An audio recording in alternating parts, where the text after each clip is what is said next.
2010 চনত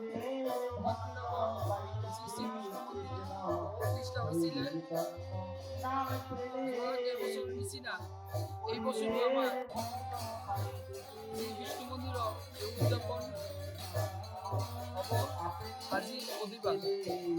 বৃন্দাবনৰ পৰা আহিছে আৰু কালি আগতে আমাৰ ইয়াতে মৃত্যুতা বিগ্ৰহ আছিলে, এতিয়া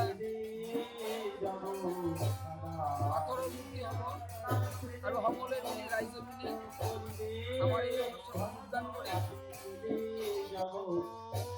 ভালে অনুষ্ঠান হ'ব আৰু সকলো ৰাইজক আমি আহ্বান জনাইছোঁ সকলোৱে আহি পেলাই যোগদান কৰি প্ৰসাদ ল'ব আৰু কীৰ্তনত।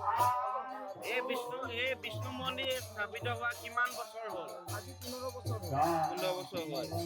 আগতে আপোনালোকে বিষ্ণু মন্দিৰ প্ৰতিষ্ঠা কালত কিবা কাৰ্যসূচী লৈছিলে নেকি? কাৰ্যসূচী লৈছিলোঁ। প্ৰথম প্ৰতিষ্ঠাৰ দিনত উৰিষ্যা পুৰীৰ পৰা মহন্ত আহিছিলে, তেখেতে এই বিষ্ণু মন্দিৰ প্ৰতিষ্ঠা কৰি গৈছিলে।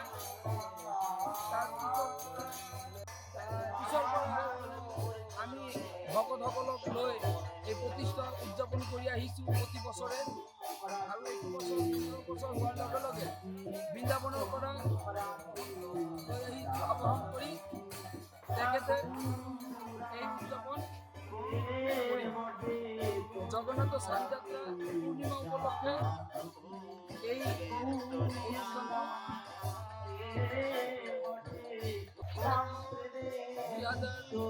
চনত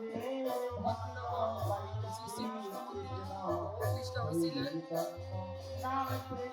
এবছৰ নিচিনা এই বছৰো আমাৰ এই বিষ্ণু মন্দিৰৰ উদযাপন হ'ব আজি অধিবাস। বৃন্দাবনৰ পৰা আহিছে আৰু কালি আগতে আমাৰ ইয়াতে মৃত্যুতা বিগ্ৰহ আছিলে, এতিয়া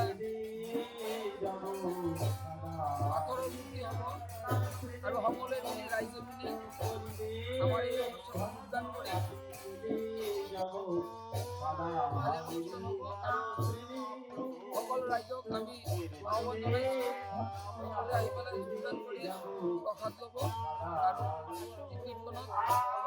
এই বিষ্ণু মন্দিৰ স্থাপিত হোৱা কিমান বছৰ হ'ল? আজি 15 বছৰ হ'ল। 15 বছৰ হ'ল। আগতে আপোনালোকে বিষ্ণু মন্দিৰ প্ৰতিষ্ঠা কালত কিবা কাৰ্যসূচী লৈছিলে নেকি? কাৰ্যসূচী লৈছিলোঁ। প্ৰথম প্ৰতিষ্ঠাৰ দিনত উৰিষ্যা পুৰীৰ পৰা মহন্ত আহিছিলে, তেখেতে এই বিষ্ণু মন্দিৰ প্ৰতিষ্ঠা কৰি গৈছিলে।